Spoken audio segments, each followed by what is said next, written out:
जननी जन्म सौख्यानां वर्धने कुल संपदं पदवी पूर्व पुण्यानां लिख्यते जन्म पत्रिका आदित्याय च सोमाय मंगलाय बुधाय च गुरुशुक्र शनिभ्यश्च राघवे केतवे नमः गजाननं भूतगणादिसेवितं कवित्तजम्बो पलसारभक्षितम् उमासुतं சோகவிநாசகாரணம் நமாமி விக்னேஸ்வர பாதபங்கஜம். மகாகணபதி துணை கொண்டு உலகெங்கும் வாழக்கூடிய நெக்ஸ்ட் ஜென் நேயர்கள் அனைவருக்கும் வணக்கம். நான் உங்கள் டாக்டர் வி ராஜ்குமார் சிவாச்சாரியார் பேசுகிறேன். எல்லாரும் எப்படி இருக்கீங்க? நலமாக இருப்பீங்க நம்புகிறேன்.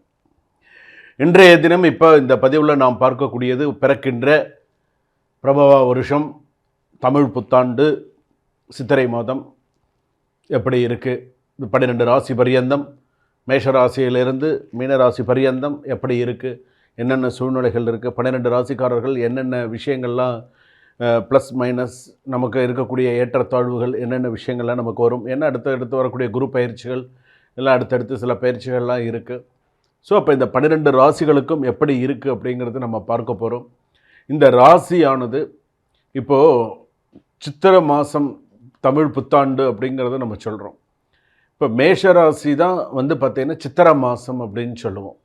ரிஷப ராசி அப்படின்னு சொன்னால் வைகாசி மாதம் அப்படின்னு சொல்கிறது. மிதுன ராசி அப்படின்னு சொன்னால் ஆனி மாதத்தில் பிறந்தோம். இந்த சூரியன் எந்த ஸ்தானத்தில் உங்கள் ஜாதகப்படி இருக்கோ அதுதான் உங்களுடைய தமிழ் மாதம்.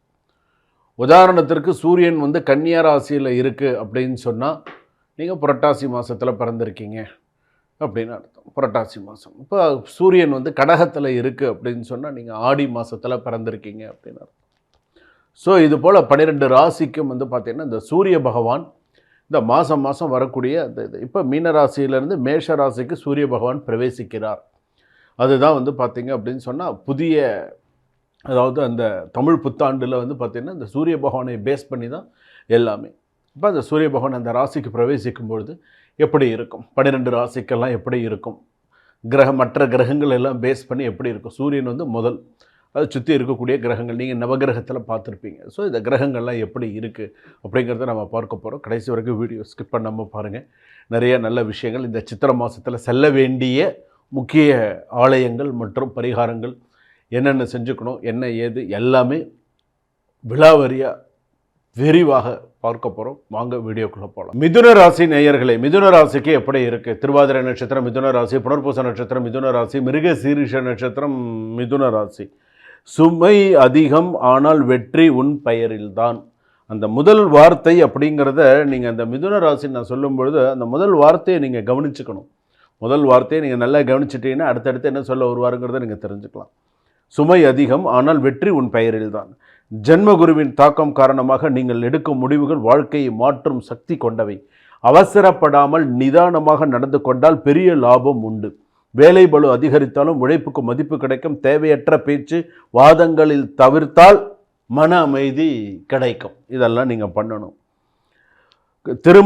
திருமணம் காதல் திருமணம் அப்படி தாமதமான திருமணம் இந்த ஆண்டு நிச்சயம் நடக்கும் வாய்ப்பு. காதலில் மிஸ் அண்டர்ஸ்டாண்டிங் வரலாம், ஆனால் பொறுமை இருந்தால் உறவு காப்பாற்றப்படும். தம்பதியரிடையே சிறிய தகராறு முதல் பாதியில் இருக்கும்.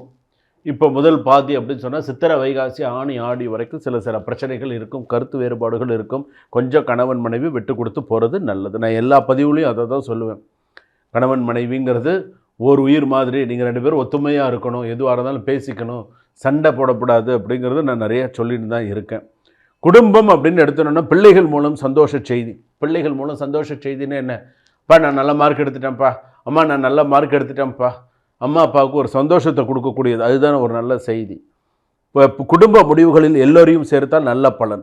உறவினருடன் டிஸ்டன்ஸ் வைத்தால் சண்டைகள் தவிர்க்கலாம். இது நான் முக்கியமாக நான் சொல்ல வேண்டிய ஒரு விஷயம். குடும்ப முடிவுகளில் எல்லாரையும் சேர்த்தால் நல்ல பலன்னு.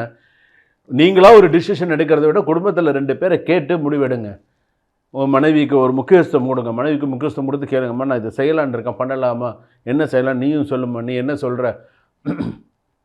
சில மனைவிமார்கள் என்ன திரும்ப சொல்லுவாங்க, என்கிட்ட ஒரு வாரத்தை கூட சொல்கிறது இல்லைங்க, எதாக இருந்தாலும் அவரே முடிவு எடுத்துப்பார், அவரே கஷ்டப்பட்டுப்பார், அவராக எல்லாம் முடிஞ்சதுக்கப்புறம் நம்மக்கிட்ட சொல்லுவார். இந்த மாதிரி சொல்கிறவங்க எத்தனை பேரை நம்ம பார்த்துருக்கோம், உண்டு. உறவினர்களுடன் டிஸ்டன்ஸ் வைத்தால் சண்டைகள் தரும். உறவினர்கள் கூட சரி, நீ எவ்வளோ தூரத்தில் இருக்கே, ஒரு கை நீட்டினா எவ்வளோ தூரமோ நீ அங்கே இரு, நான் இங்கே இருக்கேன், நீ நல்லா இருக்கேன், நான் நல்லா இருக்கேன், இப்படி போயிட்டால் உங்களுக்கும் நல்லது, உறவினர்களுக்கும் நல்லது. மிதுன ராசி பொறுத்தளவுக்கு வேலை தொழில் அப்படின்னு எடுத்துட்டோன்னா ஐடி மீடியா கம்யூனிகேஷன்ஸ் துறையில் இருப்பவர்களுக்கெல்லாம் நல்ல growth உறுதி. ஸோ அதில் கவலை இல்லை. புதிய வாய்ப்புகள் வரும். பார்ட்னர்ஷிப் பிஸ்னஸ்லாம் சரி கவனம் தேவை. நம்பிக்கை எல்லார் மேலும் வைக்காதீர்கள். நான் அதை தான் சொல்லுவேன். எல்லார் மேலேயும் நம்பிக்கை வைக்காத. யாரை நம்பணும் யாரை நம்பக்கூடாதுன்னு உனக்கு தெரியணும். அப்போ தான் அது சிறப்பு. ஆரோக்கியம் எடுத்துட்டேன்னா நுரையீரல், சுவாசம், அலர்ஜி பிரச்சனைகளில் கவனம் தேவை. இப்போ நான் சொல்கிற விஷயத்தெல்லாம் நுரையீரல், சுவாசம் சம்பந்தப்பட்டது, அலர்ஜி பிரச்சனைகளில் கவனம் தேவை. உடல் சோர்வு ஏற்படும், அதிகரிக்கலாம். நேரம் தவறாமல் ஓய்வு அவசியம். சில பேர் வேலை வேலை வேலை வேலைன்னு இருப்பாங்க, ஓய்வு எடுக்கணும் அப்படிங்கிறதே இருக்காது. அப்படி வாட்டுக்கு அந்த மாதிரி இருக்கும். சில இதுக்கு பார்த்து இது பண்ணிக்கோங்க. பண வரவு அப்படின்னு எடுத்தோன்னா நடுத்தர வருமானம், செலவு கட்டுப்பாடு இல்லை என்றால் சேவிங்ஸ் குறையும். புதிய இன்வெஸ்ட்மெண்ட்டில் இப்போ அவாய்ட் பண்ணிக்கிறது நல்லது. புதன்கிழமை அன்னைக்கு விஷ்ணு சஹஸ்ரநாமம், விஷ்ணு கோவில், நரசிம்மர் வழிபாடு, விஷ்ணு வழிபாடு இதெல்லாம் நல்லது. பச்சை நிற ஆடை உடுத்துவது கூட நல்லது. துளசி வழிபாடெல்லாம் சிறப்பு. இதெல்லாம் உங்கள் ஜாதகப்படி நீங்கள் செஞ்சுட்டு வரணும். புதன்கிழமை ஏற்கனவே மிதுன ராசின்னு சொன்னால் சில பேர் நானே சொல்லுவேன், சில மிதுன ராசின்னு சொன்னாலும் கொஞ்சம் குழப்பமான ராசி. Double minded person. காலையில் ஒரு குணமாக இருந்தால் மத்தியானம் ஒன்றா இருக்கும், மத்தியானம் ஒன்றா இருந்தால் பொழுது விடிஞ்சால் ஒன்று இருக்கும். 3 குணம் 38 யோசனை.